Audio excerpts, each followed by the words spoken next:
and I thought I would do a 10 things I found really useful and I've accumulated that's slightly different maybe when you're making bags to other things. So there's 10 things that us two UK sewers need to do. So yeah, let's crack on. So my first most important one is know and love your machine, because your machine is what is going to produce the bags. You're just going to help it. Not all sewing machines are made the same, so it's a learning curve of knowing your machine. I have a Juki 2200 QVP Mini, which I've had for about 2 years now.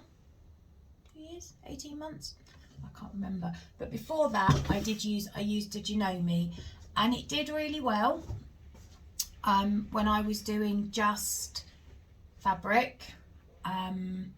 But then I decided I wanted to go on to vinyl, cork, and it's a whole nother ball game. So if you are just starting out with whatever you're doing, start with fabric and the interfacing that is required, because it is a learning curve. And once you start using vinyl, waterproof canvas, cork, waxed canvas, it's a whole new ball game.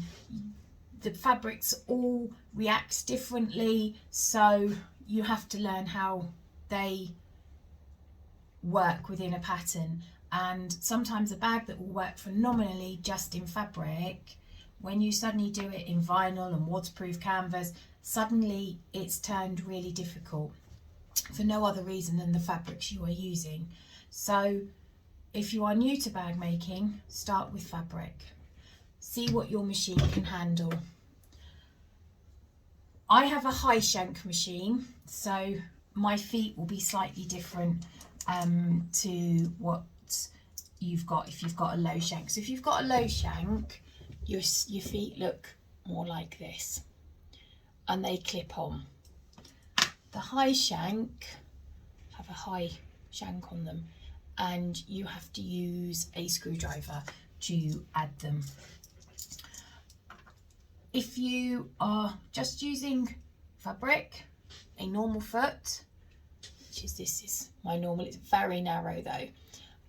So when you do bag making, you do need a zipper foot, which can also, as I just showed you, look like that.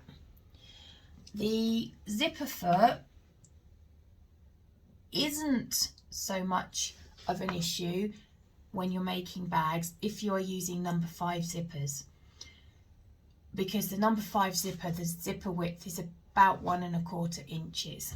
So on a whole, I don't normally swap out. When I make a bag, this is the foot I use, and I don't swap it out.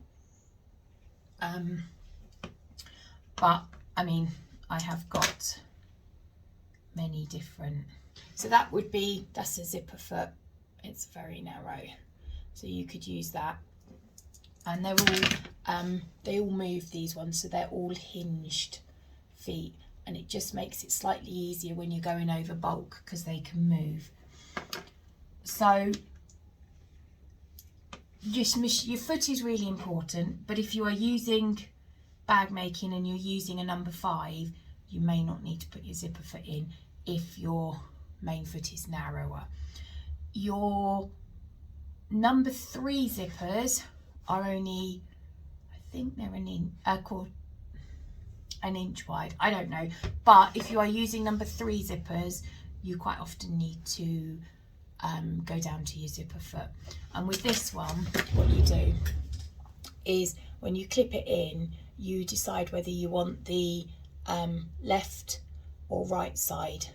So when you're sewing, your zipper goes down, and so you can get close to the edge. So those are the zipper feet. Another thing that I find really helps me, now this is one that goes together. Right, so I brought you right down to my sewing machine now because I want to show you one of the things that you need to get used to is seam allowances.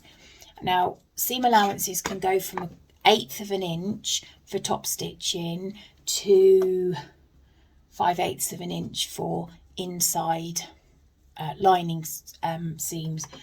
Every designer has something different. They all use something different. So it's learning what, reading at the start of the pattern to see what seam allowance the designer is using.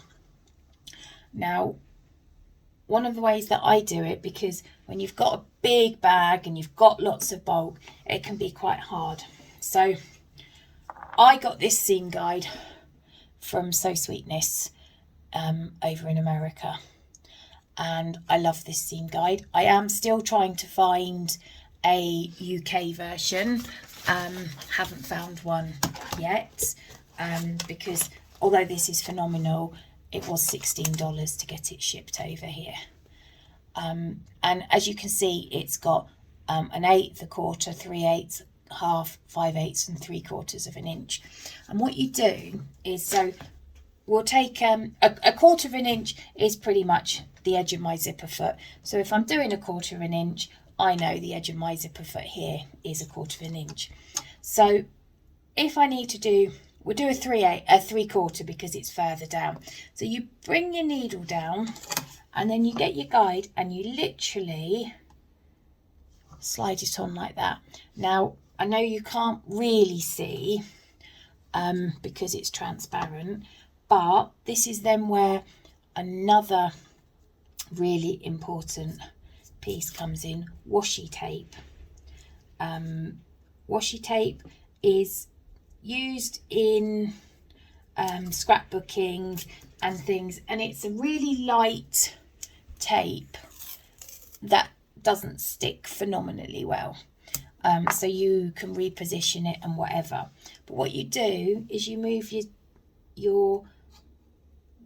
you move the seam guide to the V, and then you literally place your washi tape where your seam allowance is, and voila, you have a straight line to follow for your seam allowance, which makes all the difference. And if you've got a couple of different seam allowances within the pattern, you can use a couple of different colours.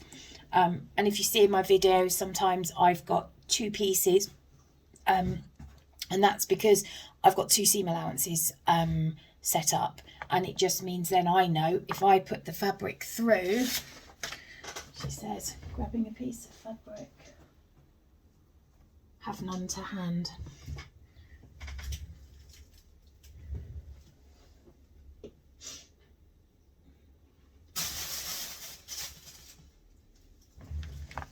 So when I put my fabric underneath my needle now, I know that from my needle to that edge is a 3/4 seam allowance.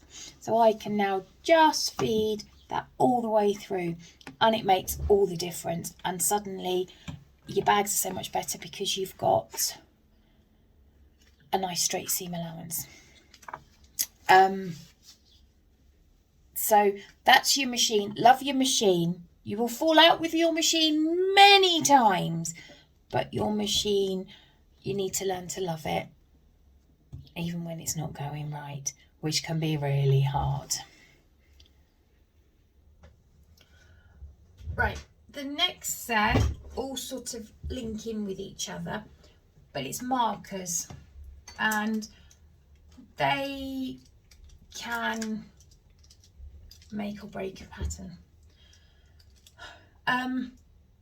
When I'm drawing out on the back of fabric, I use a good old-fashioned biro, because 9 times out of 10, once you've drawn around it and then you've sewn it, quite often you end up cutting it out or whatever, or anywhere where there is the seam that it won't be seen, I use a biro. It's cheap, it's cheerful, and I have plenty of them. I have used, and they're quite popular, the friction pens, but I don't mind them. I find they run out quite quickly. That could just be me, and I don't always get on with pens. But the other thing to remember is, yes, they can be removed, but they can come back, or they can leave a shadow on your work. So again, if you're going to use them, make sure you put it in where it's not going to be seen. Now, the two I do use if I am working on the outside of a project and I need to remove it is the Choco, sorry, pronunciation's not my forte, chalk liner. Only the white, the other colours can leave a mark, but it just leaves a white chalk on the item. And the other one that I've started using that I really like is the Soline. It's an air erasable one, so you don't want to mark up too much if you're then going to walk away, because when you come back your marks won't be there. So these are my three. Oh, and if I'm using a vinyl that's really dark backing to it, I do use good old Sharpie marker, whatever, just so that I can see the lines, because if it's really dark, my biro doesn't show up on the back. So those are what I use, and I've used them for a long time now.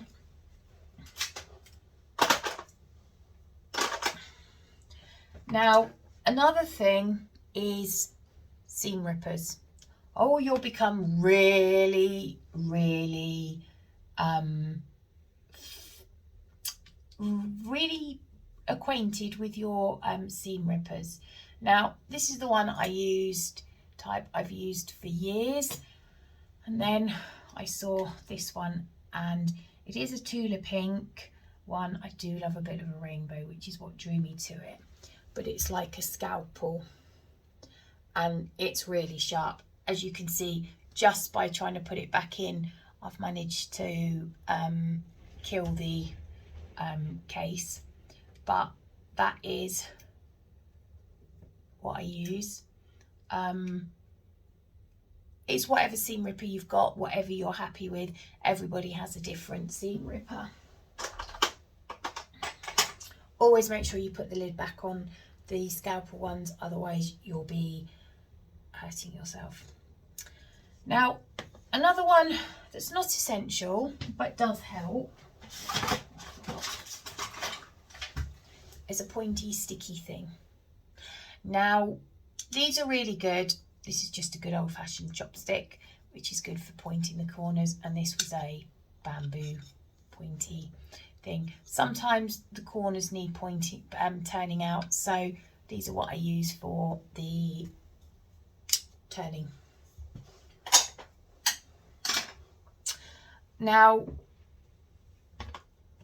these two, again, I didn't think I would use, but come in really, really handy.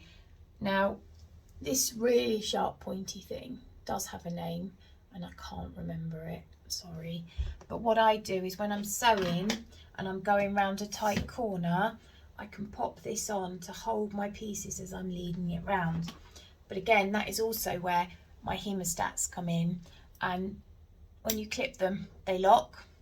And you might see in a couple of my videos, if I've got a tight corner and I've had to take off a couple of clips, I quite often clip this to hold it so I can bring it round, or where the two layers start shifting, I'll get the top one and I'll pull, because I haven't got great strength in my fingers and thumbs. So I use this as an extra to pull it round. Again, you'll see me using them in the video. Now, me and fire. When I use the zipper tapes, I use a lot of zipper tape by the meter, and I find I've got a lighter, but I can't do it so well. So I've got a couple of these, because for me, again, my thumb aren't great. I can do this, and then I can burn the edges of my zipper tape. So you will quite often see me using one of these to burn the edges of my zipper tape in videos. I have a lot of them. I've just got to try and refill them. Needles. Should have done this one before, but your sewing machine needles. There is a huge learning curve to what needles you need. A lot of it depends on what your machine's uses. You want to avoid a leather needle if you are doing vinyl, because leather leaves like a little slit and it can weaken the vinyl over time. So you want to avoid a leather needle. A denim needle is quite good, or I think those were a 16-18, but my machine is a semi-industrial, so it can take bigger needles. Thread wise, I've used Gutermann thread for years. I am looking at using slightly different threads because my machine can take slightly different threads, and I'd love to get an industrial machine so I can up the bag making and maybe do some leather and more of my vinyl. So I'm looking into those, but again, it's another minefield of what weight, whatever. But I've sewn hundreds of bags using the Gutermann 100% polyester.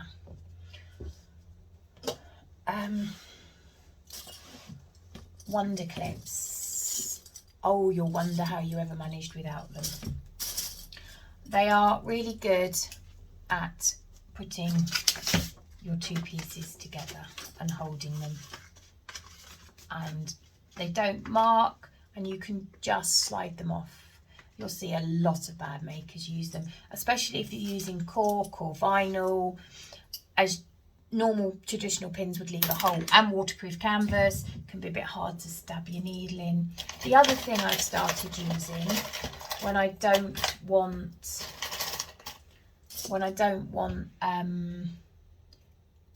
to use these, because sometimes the wonder clips can leave little marks on the vinyl. They will come out, but when I'm doing straps and things that I don't need to hold tight, I use pin curl clips, and they are just pin curl clips off of Amazon. So you'll find in most of my videos I use either one of these two. Oh, my homemade hump jumper, because you know, why not? Sometimes when you've got lots of layers you can't get over, you struggle, so you pop it at the back and then it's level when it goes off. That was just a bit of vinyl I had, and I was practicing the top stitching on to see what length and whether the thing worked.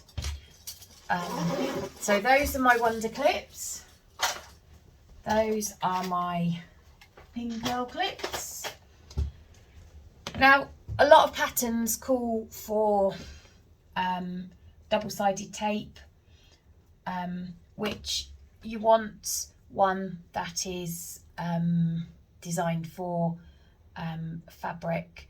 I know a lot of people use Dritz wash away tape. I haven't overly found it here in the UK, but I've just searched for quilters double-sided tape, washable double-sided tape. It just means that it doesn't leave such a residue on your needle. Although I have also, because as some of you may have noticed, I do bite my fingernails, so I don't always have nails to pull double-sided tape off. So I sometimes use glue, or sometimes, because I've been doing it so long now, I can do it without either one. Now, this is always a big one, cutting out your fabric.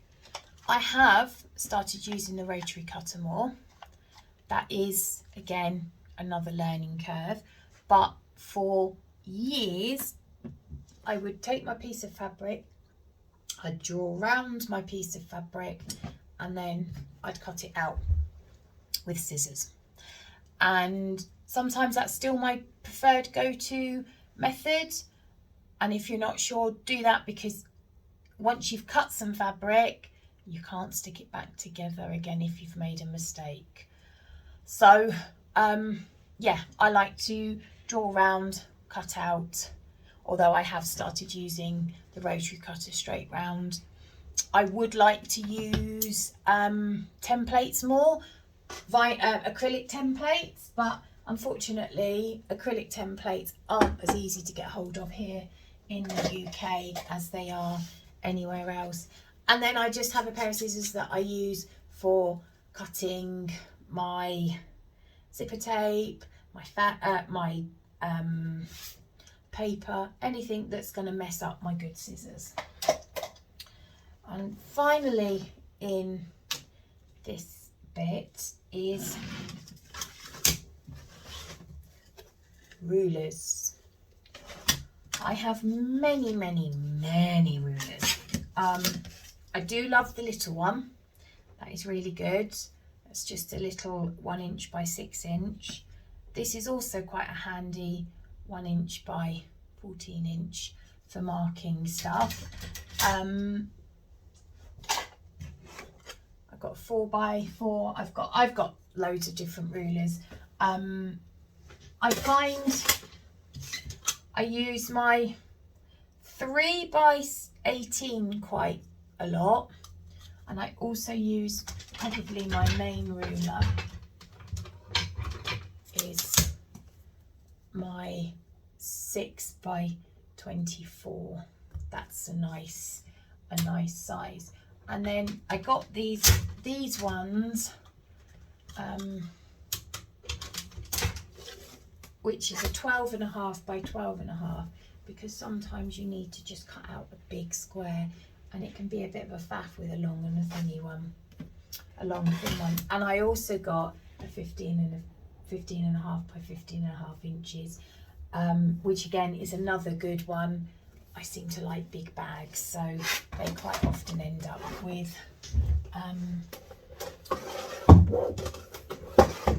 pieces that are 15 inches by sometimes 18, 20, whatever.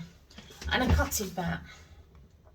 If you're using your rotary cutter, you'll need a cutting mat so you don't blunt your rotary cutter. I have a big green one on my desk, and then I just have that smear one. Now, you might have noticed as I've been talking and gone through them, I've put the pieces away as I've gone. Because I haven't had somewhere that I could call my sewing home, I've had to keep things in their places. But I also got really fed up with using my seam ripper. I'd have 3 or 4, and I've grabbed them, used them, and then I've gone, what have I done with it? I've used all 3 and I can't find one of them.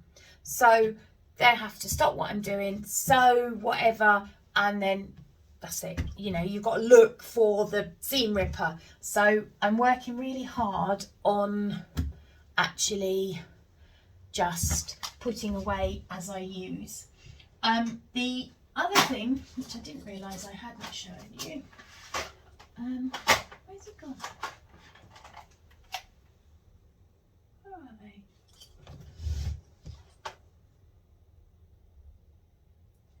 I have,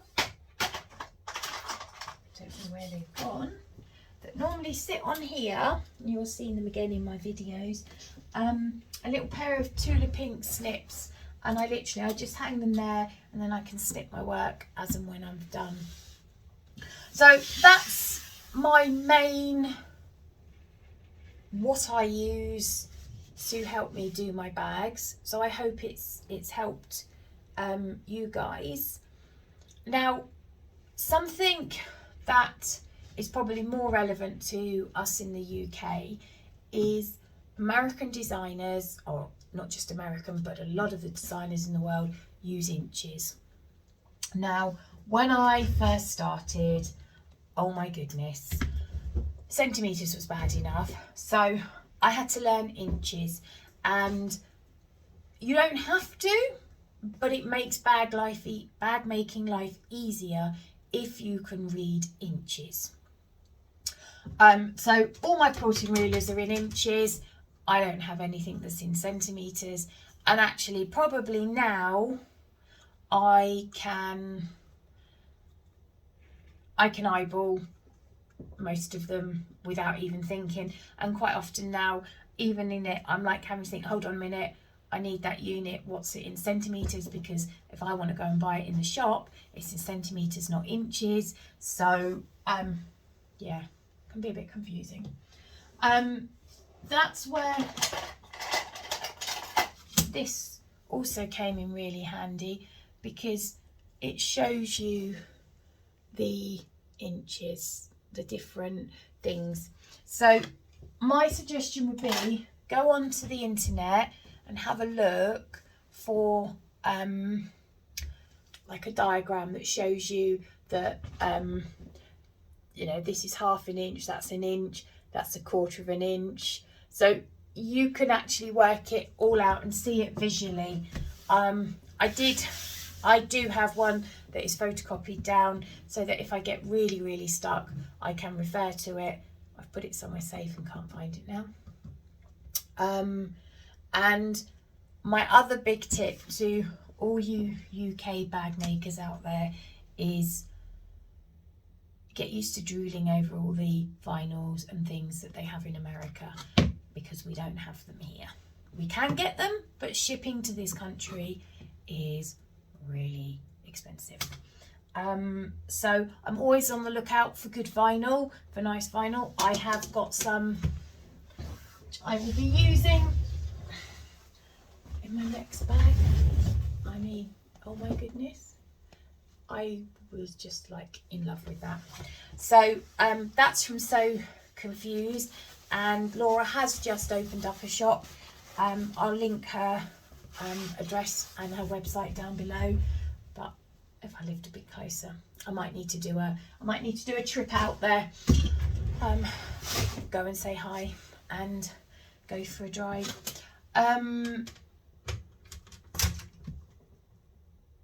Yeah, so I really hope this is been helpful to you. It's been nice talking to you guys. I would have done it as a live, but I haven't got enough subscribers yet, and you know, who doesn't love talking to themselves? So thank you all so much, and I hope this has helped some of you. And if you'd like to like and subscribe my channel, I'd really like that too. Thank you so much, and keep on making those bags. Bye.